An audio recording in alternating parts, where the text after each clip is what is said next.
ED সঠিকভাবে হেফাজতে নিয়ে জিজ্ঞাসাবাদ করতে চেয়েছে। কোর্ট কি করবে আমি জানি না। আমি মনে করি ইডি সঠিকভাবেই তার আবেদন রেখেছে কোর্টের কাছে।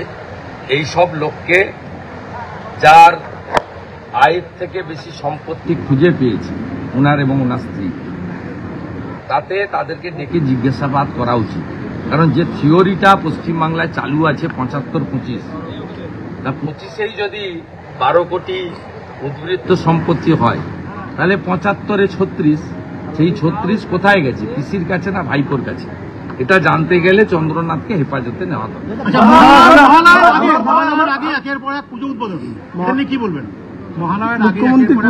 মমতা ব্যানার্জি হিন্দু বিরোধী, সবাই জানে। হিন্দু ধর্মকে গন্ধা ধর্ম বলেন, মহাকুম্ভকে মৃত্যুকুম্ভ বলেন, আরএসএস, বজরং দল, বিশ্ব হিন্দু পরিষদ, সনাতনী সংগঠনগুলোকে বলেন জঙ্গি, সন্ত্রাসবাদী। অতএব উনি যে হিন্দু বিরোধী, সনাতন বিরোধী, এটা সবাই জানে, নতুন করে কোনো কারণ নেই। পশ্চিমবাংলায় প্রকৃত হিন্দু যারা, তারা শাস্ত্র পঞ্জিকা মেনেই চলেন। পিতৃপক্ষে কোনো শুভ কাজ কোনো হিন্দু করে না।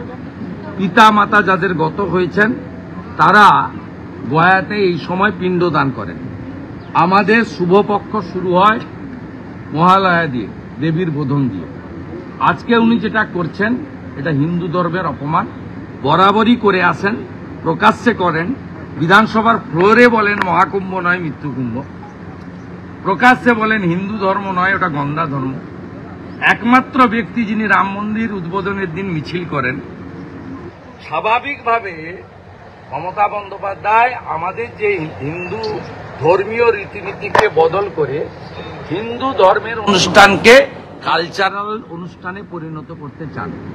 একটাই কথা বলবো, জাগো হিন্দু জাগো। সুরাবর্দী মোহাম্মদ আলী জিন্নার অসম্পূর্ণ কাজ এই মহিলা করছেন।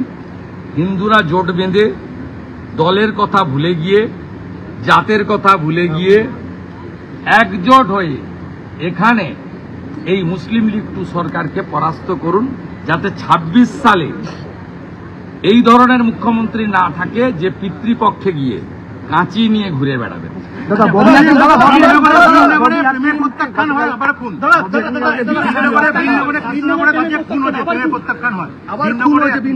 কোথাও আইন শৃঙ্খলা নেই, এর জন্য দায়ী মুখ্যমন্ত্রী। পুলিশের কাজ তোলা আর তৃণমূলের হয়ে ভোট লুট।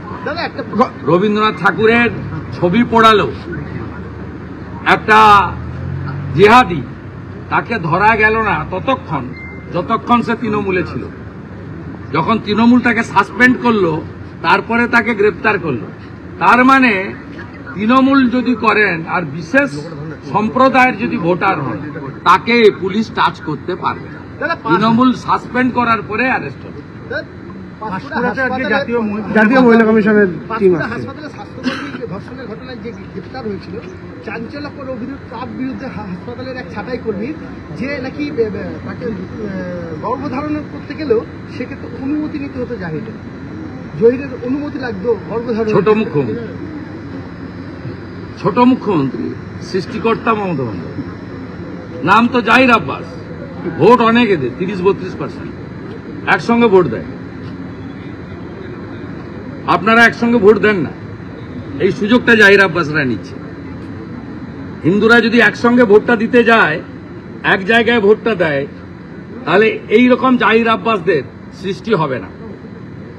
কালিয়াগঞ্জেরও যাবে, মাটিগাড়ারও সাদ্দাম, একই মডেল, সেম মডেল।